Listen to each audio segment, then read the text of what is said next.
Whether it's a birthday, a wedding, or even Christmas, it is complete without a cake, which is why it is considered the life of any party. In particular, chocolate cake is a treat that a lot of people look forward to eating. The main ingredient of the chocolate in this cake is cocoa, which helps our brain release endorphins or the feel-good chemical. This is why whenever we eat this cake, our moods lighten and we feel a lot better. The darker or more bitter is the chocolate used in the cake, the better your mood will be. We all have our own reasons for loving chocolate cake. The reasons may be trivial or special, but one thing we can't deny is that our love for this cake transcends culture, language, and time. Chocolate cake will surely stay and will still be loved by people around the world for generations to come. But did you know that one secret ingredient can make you chocolate cake the best cake your guests have ever tasted? Try to guess what that magical ingredient. We are sure you won't be able to, nor will your guests. There is a long list of unconventional ingredients, from mayonnaise to soda to ice cream, that can be incorporated into the cake batter with surprisingly delicious results. This unexpected add-in, however, takes the proverbial cake.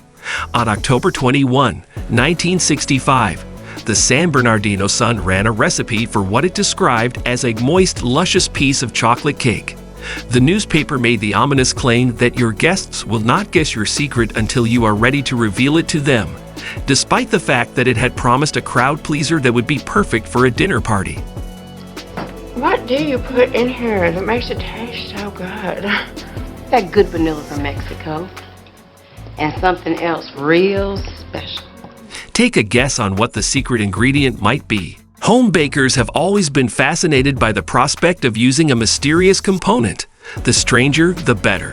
When a similar recipe was published by the Washington Post years later, the publication dubbed its chocolate sauerkraut confection, "Don't Ask Cake." The reasoning behind this moniker was that people who eat it can't guess what the secret ingredient is, and don't want to believe it when they find out. Your chocolate cake will never again taste the same now that sauerkraut, yes, sauerkraut, has been added to it. We are aware that it presents a very peculiar sound. Are we right?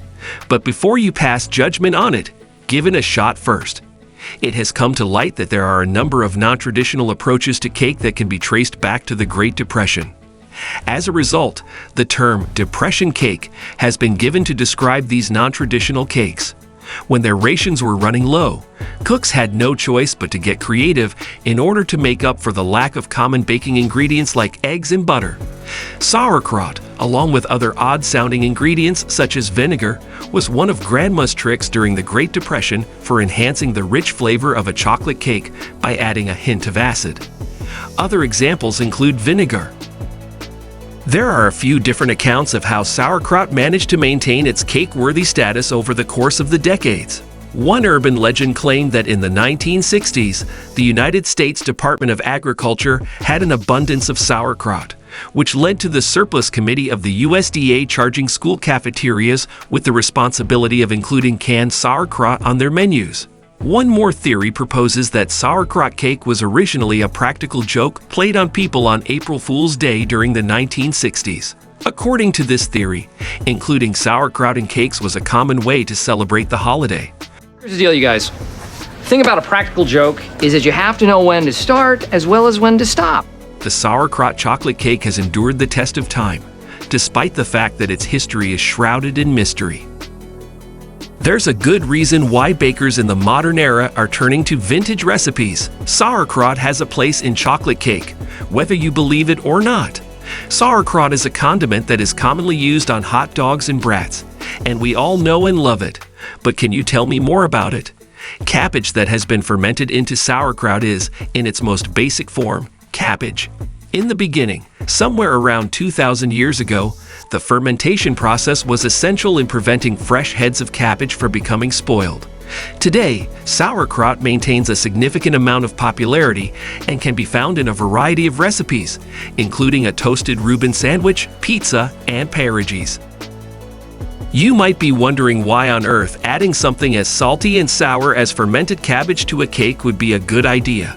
To begin with the most important, the sauerkraut chocolate cake does not taste like sauerkraut, nor is it particularly sour in any way. The sweetness of the cake is not overcome by the slight acidity that the sauerkraut contributes.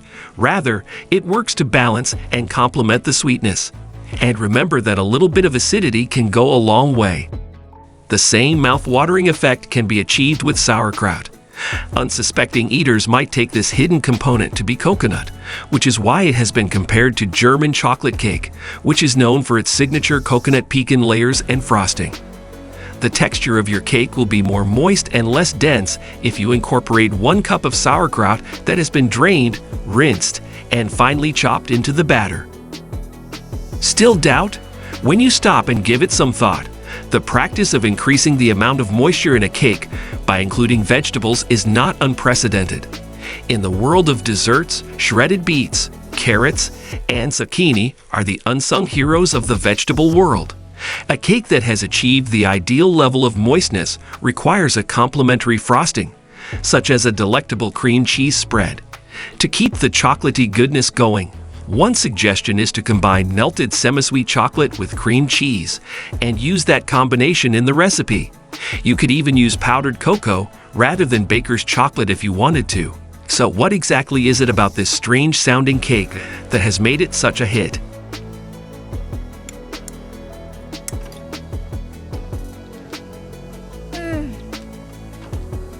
That is so good. Salt is an essential component in the fermentation process that transforms cabbage into sauerkraut. In addition to protecting the cabbage from potentially harmful microbes, salt is responsible for imparting a savory flavor to the final product. And salt is actually essential for experiencing the full range of flavor in all foods, including sweets. Each of our taste buds is home to between 50 and 100 taste cells, which are responsible for separating the foods that we consume, such as a slice of sauerkraut chocolate cake, into their component tastes of salty, sour, sweet, bitter, and umami. According to research, sodium plays an important part in the process of activating the taste buds on our tongue that are responsible for detecting sugar.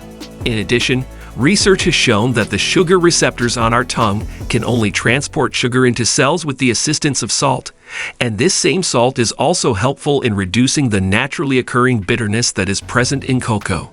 If you add some salty sauerkraut to chocolate cake, you will ultimately be able to achieve a higher level of flavor, and there is certainly nothing wrong with that. It does sound pretty incredible, doesn't it? So foodies, if you found this information to be helpful, please give us a thumbs up. If you liked this video, you might also like our recent video on the best Christmas cookies ranked for this year. It's on your screen right now. Click to watch it. If you want to stay up to date and not miss out on our next mouth-watering video, make sure to subscribe and click the bell icon.